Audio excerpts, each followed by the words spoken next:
تحية لكم من رحاب البيت العتيق من جوار الكعبة الغراء في هذا اليوم المبارك من أيام شهر رمضان المبارك الذي نستقبل فيه ليلة 27 من شهر الفرقان. هذه الليلة التي يرجو رؤيتها كل مؤمن على وجه الأرض ليعمل بما قال به صلى الله عليه وسلم، ويسأل الله من فضله: اللهم إنك عفو كريم تحب العفو فاعف عني. أيها الإخوة المؤمنون في كل مكان،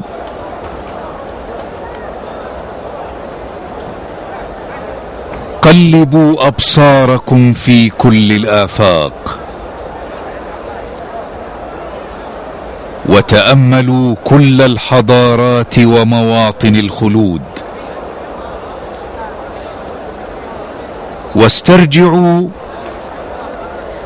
صور أنهار الأرض وجبالها وحدائقها، وتمتعوا بكل ما فيها من مشاهد الخضرة والجمال،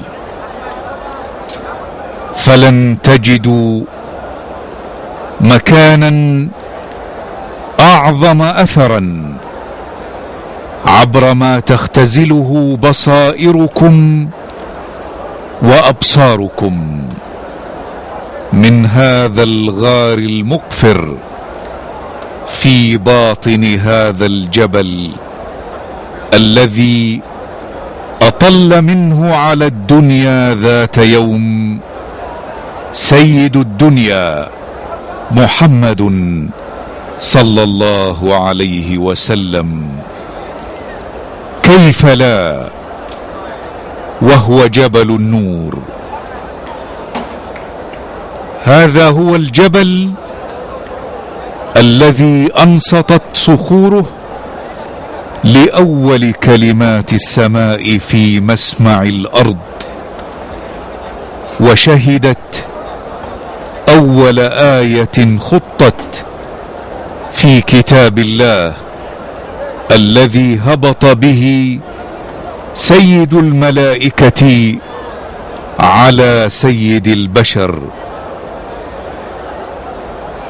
هذا هو الجبل الذي ضم ذراعيه يوما على محمد، وسمعت أذناه جبريل يقول له: اقرأ باسم ربك الذي خلق.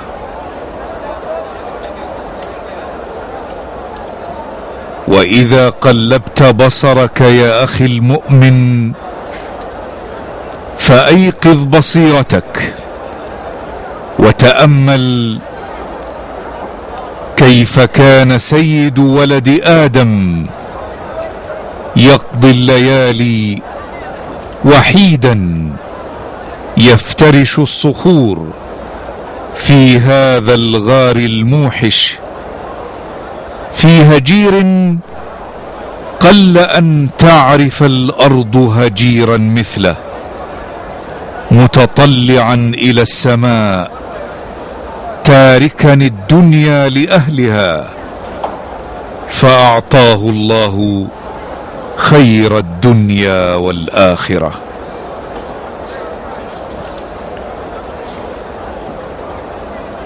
وكانت الفاتحة اقرأ، وكانت الفاتحة اقرأ فارتاع لما سمع، فولى إلى أهله يقول دثروني زملوني. وأي أهل كانوا في انتظار المرتاع الذي خشي على نفسه من هول الموقف. إنها سيدة من سيدات الجنة الأربع، خديجة بنت خويلد، أعظم نساء الإسلام، طمأنت القلب الواجف. والله لا يخزيك الله أبدا، إنك لتصل الرحم وتصدق الحديث وتحمل الكل وتقري الضيف وتعين على نوائب الحق. ليدوي النداء في أذنيه من جديد: يا أيها المدثر قم فأنذر، فما خلقت لتستلقي تحت الدثار، وإنما لتقيم صرح الحق وتمحو الظلم ولتهب الحياة العدل والسلام. نعم، لم تخلق للنوم، وإنما لتقيم دولة تسمو بها كل الأجناس والأعراق.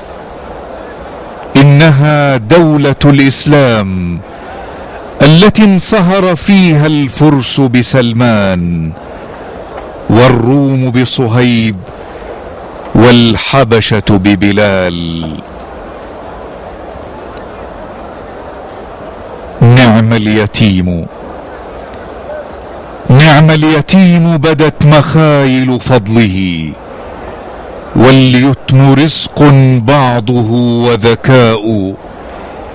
بسوى الأمانة في الصبا والصدق لم يعرفه أهل الصدق والأمناء. زانتك في الخلق العظيم شمائل، يغرى بهن ويولع الكرماء. فإذا سخوت بلغت بالجود المدى، وفعلت ما لا تفعل الأنواء. وإذا عفوت فقادرا ومقدرا لا يستهين بعفوك الجهلاء. وإذا رحمت فأنت أم أو أب، هذان في الدنيا هما الرحماء. وإذا بنيت فخير زوج عشرة، وإذا ابتنيت فدونك الآباء. وإذا صحبت رأى الوفاء مجسما، وإذا صحبت رأى الوفاء مجسما في بردك الأصحاب والخلطاء. صلى الله عليك يا سيدي يا رسول الله. أيها الإخوة المؤمنون في مشارق الأرض ومغاربها، ما زلنا وإياكم في رحاب البيت العتيق في هذه الليلة المباركة، ليلة 27.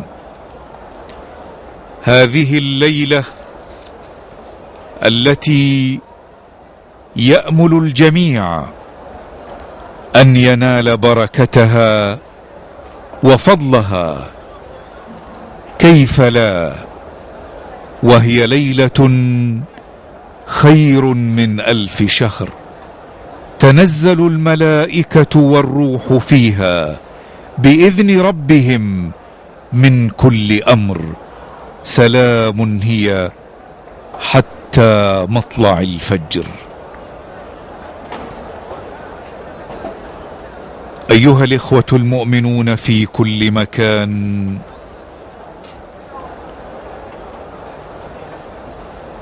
هذا هو شهر القرآن،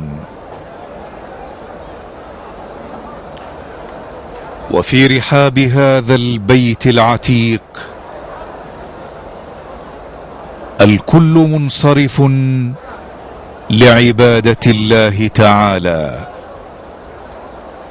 بين طائف حول الكعبة الغراء، وبين ساع بين الصفا والمروة، وبين داع يرفع يديه بالدعاء إلى الله، وبين كل هؤلاء وهؤلاء تجد قراء الكتاب العظيم في شهره العظيم وهم يرتلون آيات هذا الكتاب العظيم الذي ختمت به الكتب السماوية والتي غابت عن الوجود لتخلي الأرض لكتاب الله الخالد. فلا كتاب بعد القرآن ولا نبي بعد محمد ولا دين غير الإسلام. هذا هو كتاب الله العظيم، وكم يبعث هذا الكتاب في نفوس قارئيه، كم يبعث الرهبة والخشية، وكيف لا يبعثها وهو الذي لو نزل على جبل لتصدع، كيف لا يبعثها وهو لا يغادر صغيرة ولا كبيرة إلا أحصاها،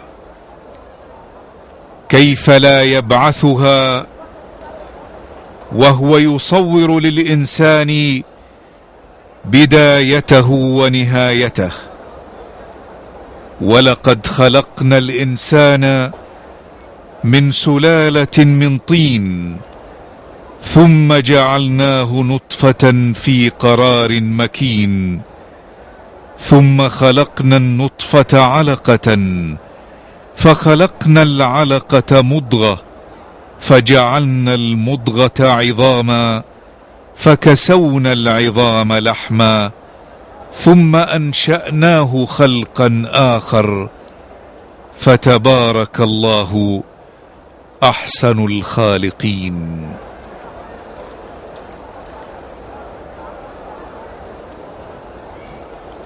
أيها الإخوة المؤمنون في كل مكان، ما هي إلا لحظات ويرتفع صوت الحق يرفعه المؤذن الشيخ علي ابن أحمد ملا.